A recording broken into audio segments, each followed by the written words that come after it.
দেখুন, আজকের ডেটে প্রত্যেকে আমরা চাই কী হতে, কোটিপতি হতে। আমার একটা বিশাল বড় বাংলো হোক, আমার একটা বড় গাড়ি হোক, আমার একটা সুন্দর বাড়ি হোক, সবাই আমরা চাই।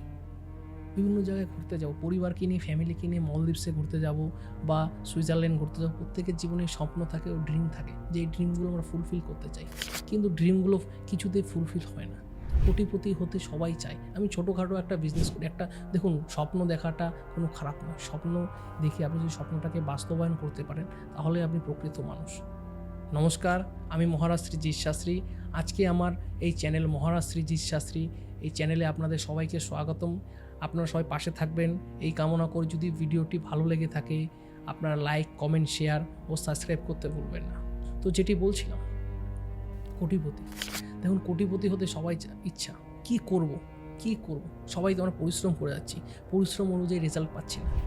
ধরুন একটা মুদিখানা লোক, সেও চায় সে বড়লোক হতে, কিন্তু সে বড়লোক হতে পারছে না। সে যে কর্মস্থানটা করছে, সে কর্মস্থানটাকে বাড়াতে পারছে না। কি করলে আমরা কর্মস্থান, দেখুন, আমি প্রত্যেকের উদ্দেশ্যে বলবো, আপনারা কিছু ছোট ছোট উপাচার আপনাদেরকে বলে দেবো। সেগুলো যদি আপনারা করতে পারেন, দেখবেন কিছু দিনের মধ্যে আপনার যে আর্থিক স্টেবিলিটি আছে, সেই স্টেবিলিটি থেকে আপনি ভালো জায়গায় বেরোতে পারবেন।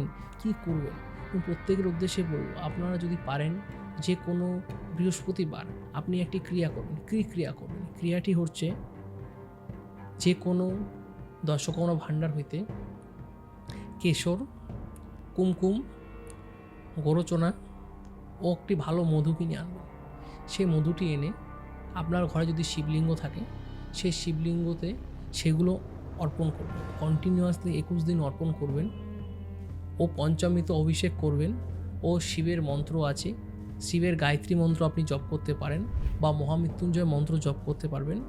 এই মন্ত্রগুলো আপনারা জপ করবেন, কন্টিনিউয়াসলি জপ করবেন। ও আর কি করবেন, মা লক্ষ্মীর জন্য একটি টোটকা বলে দেবো। আপনি ব্যবসা বাণিজ্য ডেভেলপমেন্ট হলো, কিন্তু আপনার ধনটাকে স্টক করতে হবে মা লক্ষ্মীর উদ্দেশ্যে। আপনি কুবেরের যে বীজ আছে, কুবেরের বীজ মন্ত্র পাঠ করতে পারেন। ও আপনি মা লক্ষ্মীর উদ্দেশ্যে কী করবেন, এটা কুনকে বানাতে পারেন। একটি লক্ষ্মী কুনকে বানিয়ে, সেটি লক্ষ্মী কুনকে কীভাবে বানাবেন, অনেকের প্রশ্ন যে লক্ষ্মী কুনকে কীভাবে বানাবো। দেখুন, বাজারে যে কুনকে পাওয়া যায়, সেই কুনকে কিনে আনবেন, ঠিক আছে? কুনকে কিনে এনে সেটিতে ধান ও কাঁচা টাকা দিয়ে সেটি মা লক্ষ্মীর উদ্দেশ্যে রেখে দেবেন ও মা লক্ষ্মীর মন্ত্র পাঠ করবেন। ঘরে যদি মহিলারা করেন, লক্ষ্মীর পাঁচালি থাকলে পাঁচালি পাঠ করতে পারেন। এগুলো করে আপনারা মা লক্ষ্মীর চরণে অর্পণ করে রাখবেন।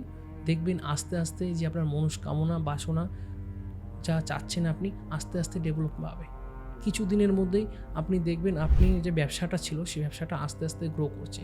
মানে একটা ছোটো মুদিখানা দোকান থেকে আপনার ব্যবসাটা, দেখুন, আপনি সার্কেলটা তো বাড়াতে পারছেন, কিন্তু ব্যবসাটা ডেভেলপমেন্ট করার জন্য এই ক্রিয়াগুলো করলে দেখবেন আপনার আর্থিক দিকটা খুলে যাচ্ছে। কিছু দিনের মধ্যে আপনি দেখবেন বড় একটা জায়গায় যেতে পারছেন। তাহলেই আপনি কোটিপতি হতে পারবেন কিছু দিনের মধ্যেই। করে দেখুন, অব্যর্থ রেজাল্ট পাবেন।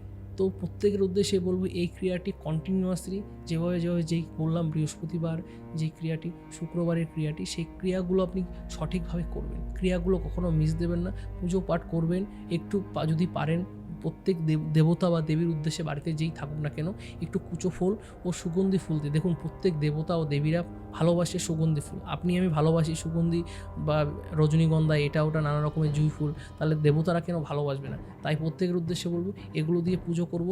ও যদি পারেন একটু কুচো ফল ও নানা রকম বিভিন্ন রঙিন মিষ্টি দিয়ে যদি পুজো করতে পারি, তাহলে আস্তে আস্তে আমার আর্থিক স্টেবিলিটি আসবে ও আমি আস্তে আস্তে যে কোটিপতি হওয়ার যে স্বপ্নগুলো দেখছি, সেই জায়গায় ফুলফিল হতে পারবো। তাই প্রত্যেকের উদ্দেশ্যে বলবো, এই ক্রিয়াগুলোকে করবেন। এবং যদি ক্রিয়াগুলো করতে কোনো জায়গায় অসুবিধা হয়, নিচে তো কলিং নাম্বার আমার সাথে যোগাযোগ করতে পারেন, আমি নিশ্চয়ই আপনাদেরকে হেল্প করব।